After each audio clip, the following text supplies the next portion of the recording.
கர்த்தருடைய பரிசுத்த நாமத்திற்கு மகிமை உண்டாவதாக. இந்த அருமையான தருணத்தில் கிறிஸ்துவின் நாமத்தினாலே உங்களை சந்திப்பதில் மிகுந்த மகிழ்ச்சி அடைகிறேன். நல்ல ஒரு காரியத்தை குறித்து தியானிக்க போகிறோம். சங்கீதம் 67:4 வாசிக்கலாமா? தேவரீர் ஜனங்களை நிதானமாய் நியாயம் தீர்த்து பூமியில் உள்ள ஜாதிகளை நடத்துவீர். ஆதலால் ஜாதிகள் சந்தோஷித்து கம்பீரத்தோடே மகிழ கடவர்கள். ஆமென். அல்லேலூயா. இதில் 2 விஷயத்தை பார்க்கலாம். ஒன்று நியாய தீர்ப்பு, இன்னொன்று என்னன்னா அவர்களுடைய நடத்துதல், ஆண்டவருடைய நடத்துதல். 2 விஷயம் இருக்கும். நியாய தீர்ப்பு, யார் நியாய தீர்ப்புக்குள்ள நடத்துவார் அப்படின்னு பார்த்தீங்கன்னா, ஜனங்களை நிதானமாய் நியாயம் தீர்த்து. ஜனங்கள் அப்படின்னால ஏற்கனவே நான் சொல்லியிருக்கிறேன், அவருடைய ஜனங்கள், யூதர்கள், இஸ்ரவேலர்கள். ஜனங்கள்னா அதுதான் இல்லையா? அவர்களை நிதானமாக நியாயம் தீர்த்து. இப்போ நம்ம எல்லாரும் சேர்த்துக்கலாம். காரணம் என்ன? அவருடைய ரத்தத்தினாலே கழுவப்பட்டுட்டா அவருடைய ஜனங்களாக நம்ம மாறிட்டோம். என்றைக்கு சிலுவை வந்ததோ அப்பொழுது புறஜாதிகளும் அவருடைய ஆவிக்குரிய யூதர்களாய், ஆவிக்குரிய இஸ்ரவேலர்களாக மாறிட்டோம். அப்போ அந்த ஜனங்கள் லிஸ்ட்டில் ரட்சிக்கப்பட்ட நாமும் கலந்து விட்டோம். அப்போ இன்னைக்கு ஜனங்கள்னா நீங்களும் நானும் சேர்ந்துதான் இல்லையா? நிதானமாக நியாயம் தீர்ப்பாராம். ஏன் அப்படி நிதானமாக நியாயம் தீர்ப்பார்? ஏன்னா அவர் அப்படி தான் நீடிய பொறுமை உள்ளவர் இல்லை? நாம தான் இன்னைக்கு ஒரு தப்பு பண்ணிட்டா என்ன செய்கிறோம்? உடனே பனிஷ் பண்ணுங்க ஆண்டவரை, ஆண்டவரேன்னு ஜெபிக்கிறோம், கேளுங்க ஆண்டவரை. இதெல்லாம் நான் கேள்விப்பட்டிருக்கேன்ல. ஆனால் அப்படி இல்லை. ஆனால் ஆண்டவர் காத்திருப்பார். அவங்க ஏன் நிதானமான நியாய தீர்ப்புனா மனம் திரும்புவதற்கான சான்ஸ் கொடுப்பார். மனம் திரும்ப என் பிள்ளை தான் செய்த தவறுக்காக, மேட்டிமைக்காக, இல்லை தப்பிதங்களுக்காக, பாவத்திற்காக மனம் திரும்பும் அப்படின்ற ஒரு வெயிட்டிங் பீரியட் அவர்கிட்ட இருக்கு. அதுக்குள்ள என்ன செஞ்சணும்? நம்ம மனம் திரும்பி அவரண்டை ஓடி வந்துட்டா அதுலேருந்து தப்பித்து கொள்ளலாம். அப்படி இல்லாதவர்களுக்கு தான் என்ன உண்டுங்க? மனம் திரும்பாதவர்களுக்கு தான் நியாய தீர்ப்பு உண்டு. ஆமாம் தானே? அப்போ இந்த நாளில் ஆதலால் ஜாதிகள் சந்தோஷித்து கம்பீரத்தோടെ மகிழ கடவர்கள், பூமியுள்ள ஜாதிகளை நடத்துவீர் அப்படி இருக்கு. பூமியில் ஜாதிகளை நடத்துவீர்னா இங்கே இருக்கிற மாதிரி இப்போ ஏகப்பட்ட ஜாதி இருக்கு. அதில் அதிகாரத்தில் சொல்லப்பட்டிருக்கு 7 ஜாதிகள் தான் இல்லையா? அப்போ இந்த ஜாதிகளை கர்த்தர் நடத்துவீர். இதுல தான் பிரிஞ்சு எல்லாம் வந்துச்சு.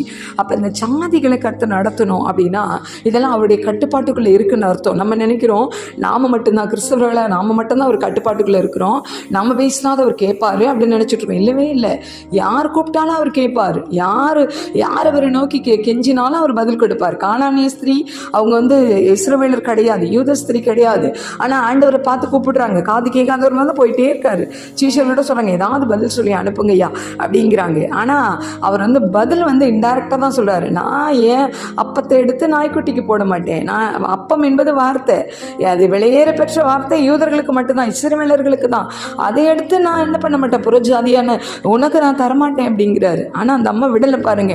பரவாயில்ல ஐயா, மேஜையிலேருந்து விழு துணிக்கு நீங்கள் எவ்வளோ வார்த்தை பேசுகிறீங்க, அதில் little bit of word, little bit of bread, அது கொடுங்கப்பா, எனக்கு போதும், நிறைய வேணாம், எனக்கு கொஞ்சம் கொடுங்க போதும் அப்படின்னு அந்த அம்மா நிற்கிது பாருங்களேன். அந்த விசுவாசம் தான் அவங்களுக்குரிய அந்த விடாப்பிடியான விசுவாசம் சொல்லலாம். அதுதான் அவரையே அசைச்சது இல்லை. இன்னைக்கு கர்த்தருடைய பிள்ளைகளே, அதுதான் இன்னைக்கு நமக்கும் யார் கூப்பிட்டாலும் அவர் பதில் கொடுப்பார். இன்னைக்கு அப்படிதான் வேதம் சொல்லுகிறது. எல்லா ஜனங்களுக்கும், எல்லா மனிதர்களுக்கும் அவர் தேவனாக தான் இருக்கிறார் இல்லையா? அப்போ அவர் கம்பீரம், அந்த ஜாதிகள் எல்லாம் கம்பீரத்தோடு மகிழ கடவர்கள் அப்படின்னா இவங்க எல்லாரும் கர்த்தரை தெரிஞ்சுப்பாங்க. ஒரு நாள் கடைசி நாளில் எல்லா மாம்சமான யாவர் மேல ஆவியை ஊற்றுவார். அது மட்டும் இல்லை, எல்லாரும் கர்த்தரை தெரிஞ்சுப்பாங்க. அப்போதான் கடைசி நாள் வரும். கடைசி மனுஷன் ரட்சிக்கப்படும் வரைக்கும் முடிவு வராதுன்னு பைபிள் சொல்லுது.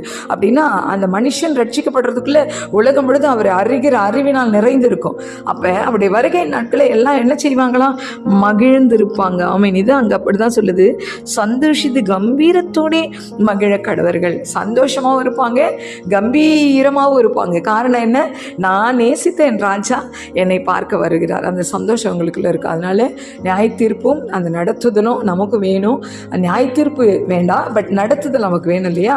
அதனால மனம் திரும்பி அவர் சமூகத்துக்கு வந்துடுவோம். ஜெபிக்கலாமா? நல்ல தெய்வமே, இந்த நாளில் பரிசுத்த ஆவியானவர் எங்களை அழகா நீங்கள் நடத்துறீங்கப்பா, அதற்காக நன்றி. நாங்கள் நடக்க வேண்டிய வழியை எங்களுக்கு நீங்கள் காண்பித்து நடத்துறீங்க, அதற்காக ஸ்தோத்திரம். ஆண்டவரே, நீர் அது மாத்திரம் இல்லை ஆண்டவரே, நியாய தீர்ப்பு நாளில் கொண்டு போய் நிறுத்துவேன்லாம் சொல்லியிருக்கீங்க. அது எங்களுக்கு அப்பா இல்லை. ஆண்டவரே, உண்மை அறிந்திருக்கிற அறிவிலே நாங்கள் வளரும் பொழுது எங்களை நீங்கள் நிதானமாக இந்த பூமியிலே வாழும் பொழுது எங்களை திருப்பிக் கொள்வீங்கப்பா, அதற்காக ஸ்தோத்திரம். ஆண்டவரே, நாங்கள் உமோடு கூட அரசாளுவோம் என்ற நம்பிக்கையோடு கூட ஆண்டவரே அந்த நாளை நாங்கள் தொடங்குகிறோம். அந்த நாளில் பெரிய காரியங்களை செய்யுங்க, தொடர்ந்து ஆளுகை செய்யுங்க. கேட்க போகிற பிள்ளைகளை ஆசீர்வதிங்க. கிறிஸ்துவின் நாமத்தில் ஜெபித்து ஒப்பு கொடுக்கிறோம் எங்கள் நல்ல பிதாவே. ஆமென், ஆமென். God bless you all.